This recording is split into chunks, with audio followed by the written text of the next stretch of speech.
When the anxious dumps the avoidant, who hurts more? When an anxious partner finally decides to end things with an avoidant partner, it creates a storm of emotions that neither side is fully prepared for. On the surface, the avoidant may appear cold, distant, or even relieved. But deep down, something powerful begins to shift. Avoidants are used to being the ones who create distance. They're used to pulling back when things get too close. So when the anxious partner, the one who usually fights for connection, suddenly walks away, it flips the script entirely.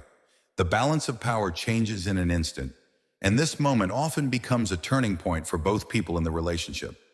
For the anxious partner, dumping the avoidant is not an easy choice.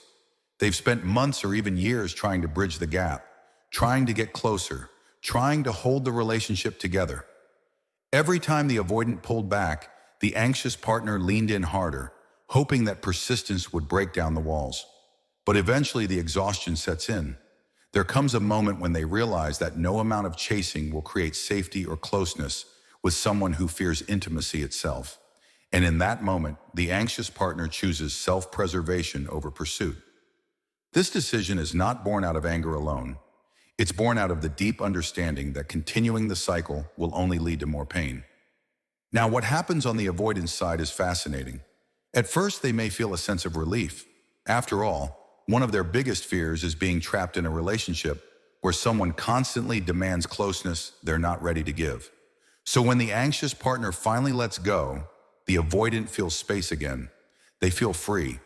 But that relief doesn't last long, because avoidants are used to being in control, used to being the ones who decide when intimacy stops and starts.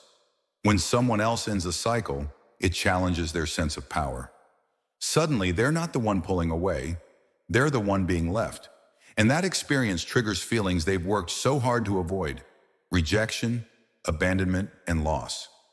What many people don't realize is that avoidants do care deeply, but they struggle to show it. They bury their emotions under logic, distractions, or detachment.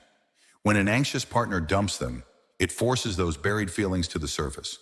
They might not cry openly or confess their heartbreak right away, but inside they're shaken, because deep down, the anxious partner represented stability. As overwhelming as their closeness sometimes felt, it was also proof that someone cared enough to fight for them. And when that care suddenly vanishes, avoidants are forced to face the painful reality. They weren't as detached as they pretended to be. For the anxious partner, leaving an avoidant can be both liberating and heartbreaking. On one hand, they finally break free from the endless cycle of pursuit and distance. They reclaim their energy, their self-worth, and their ability to focus on someone who can actually meet them halfway. But on the other hand, they often carry guilt and doubt. They wonder if they gave up too soon, if they should have been more patient, if the avoidant might change. This tug-of-war of emotions is part of the healing process. And what many anxious partners don't realize is that by walking away, they actually give the avoidant the one thing that could lead to transformation: the experience of real loss. When avoidants lose someone who truly loved them, it cracks their defensive shell. At first, they may distract themselves with work, hobbies, or even other people. But late at night, when the distractions fade, the absence of the anxious partner becomes undeniable. Avoidants are not immune to love. They just process it differently. And once the anxious partner is gone, avoidants often find themselves haunted by the very closeness they once resisted. They start remembering the warmth, the effort, the care, and they realize that the safety they once feared was the safety they secretly longed for. This doesn't mean every avoidant suddenly transforms after being dumped. Some double down on their defenses, convincing themselves they're better off alone. But others begin to question their patterns. For perhaps the first time, they see the cost of their avoidance. They realize that pushing love away doesn't protect them. It destroys the very connection they crave. And that realization can be the seed of change. It may take time, therapy, or deep self-reflection, but losing someone who once fought for them often becomes the wake-up call they never expected. Meanwhile, the anxious partner often begins a journey of healing that is just as powerful. By choosing to walk away, they learn one of the hardest but most valuable lessons: love should not require constant chasing. They begin to rebuild their sense of security not from someone else's validation, but from within. They start to see that their worth was never tied to how much they could fix an avoidant partner. And as they grow stronger, they become better prepared for a future relationship, one where love feels balanced, reciprocal, and safe. There's also an interesting shift in attraction that happens after the breakup. The avoidant, who once seemed disinterested, may suddenly become more attentive. They may reach out, text, or try to re-enter the anxious partner's life. This is not because they've suddenly become secure overnight, but because the loss shattered their illusion of control. For the first time, they see the anxious partner as someone who could actually leave. And that thought is both terrifying and attractive. It's ironic. The moment the anxious partner stops needing the avoidant is often the moment the avoidant begins to truly need them. But here's where the story can diverge. If the anxious partner has healed enough, they may recognize that getting back together without real change will only repeat the same cycle. They may see the avoidance return as too little, too late.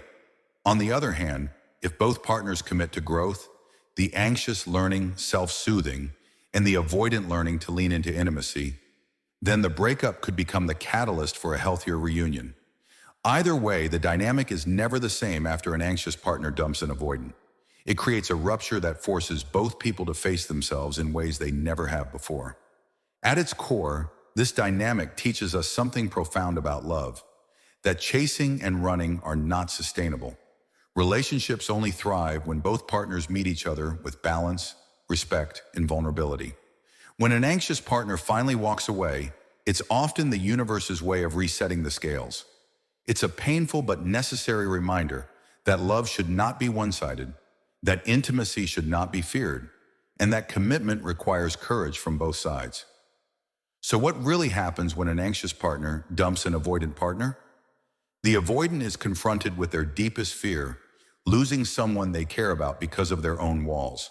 The anxious partner finally breaks free from a cycle of chasing and begins to heal.